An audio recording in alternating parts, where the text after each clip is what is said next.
Hello everyone, I am Renowned Zero. Today we're going to be talking about Harry Potter author J.K. Rowling mocking some alleged parents who used their supposedly mentally ill children to accuse her of phobia.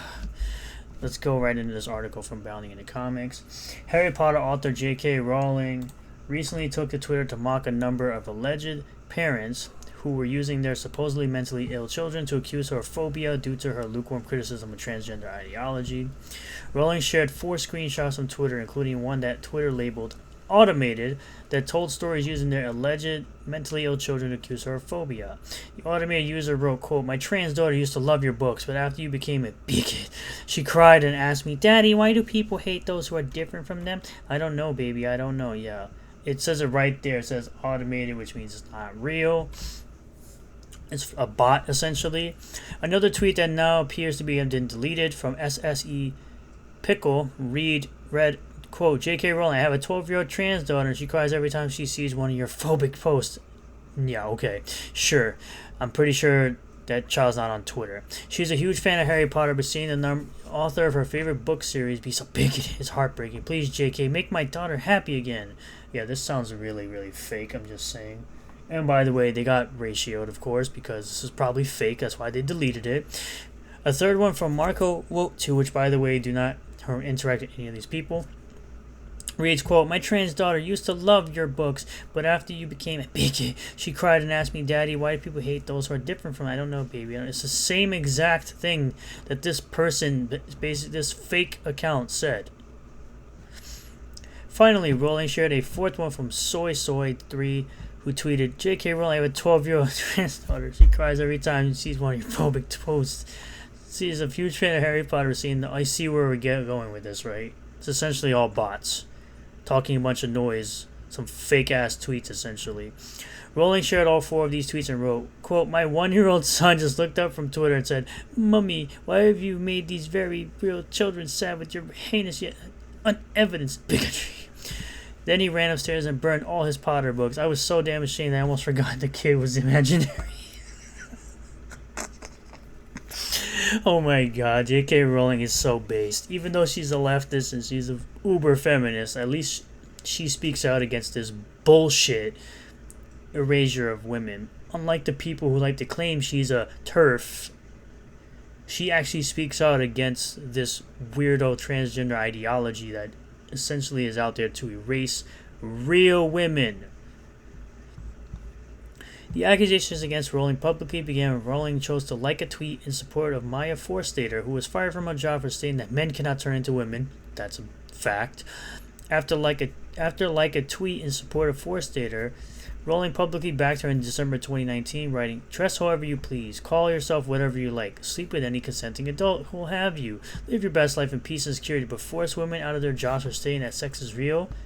I stand with Maya, hashtag stand is not a drill." This is essentially the tweet that got people saying that she was a phobic person.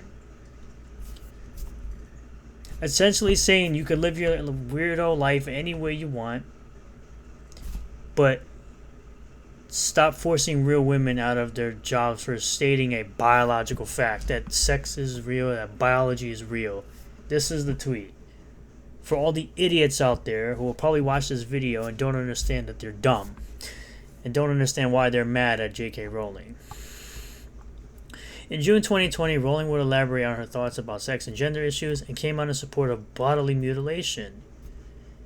"I want to be very clear. I know transition will be a solution for some gender dysphoric people, although I'm also through extensive research that studies have consistently shown that between 60 to 90% of gender dysphoric teens will grow out of their dysphoria.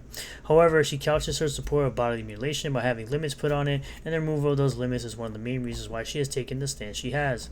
Quote, "The current explosion of trans activism is urging a removal of almost all the robust systems through which candidates for sex reassignment were once required to pass. A man who intends to have no surgery and take no hormones may now secure himself a gender recognition certificate and be a woman in the sight of the law. Many people aren't aware of this." This is why I said, glad she's bringing this crap to light.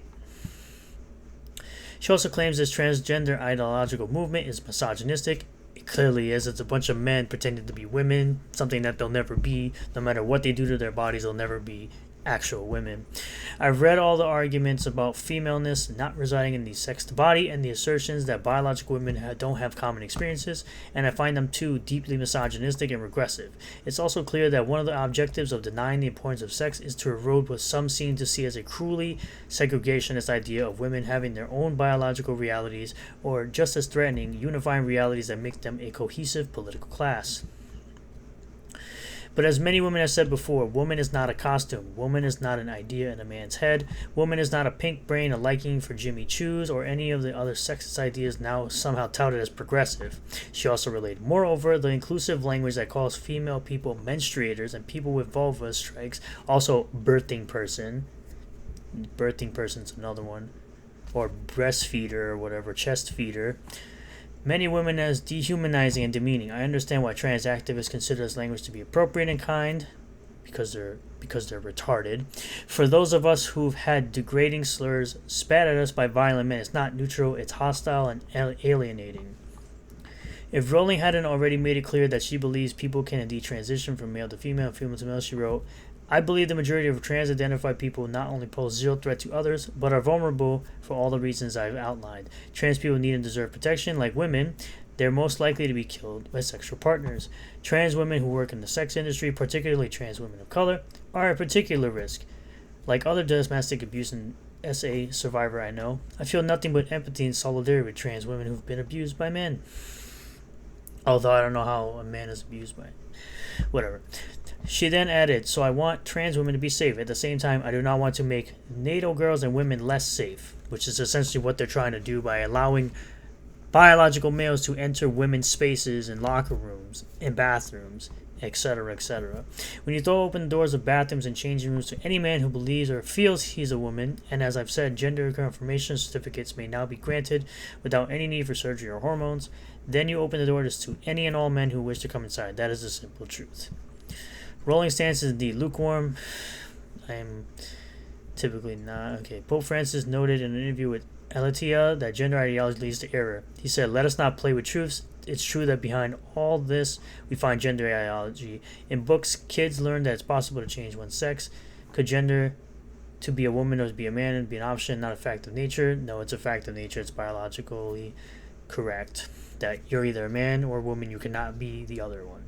If you're born a male, you're a man. If you're born female, you're a woman.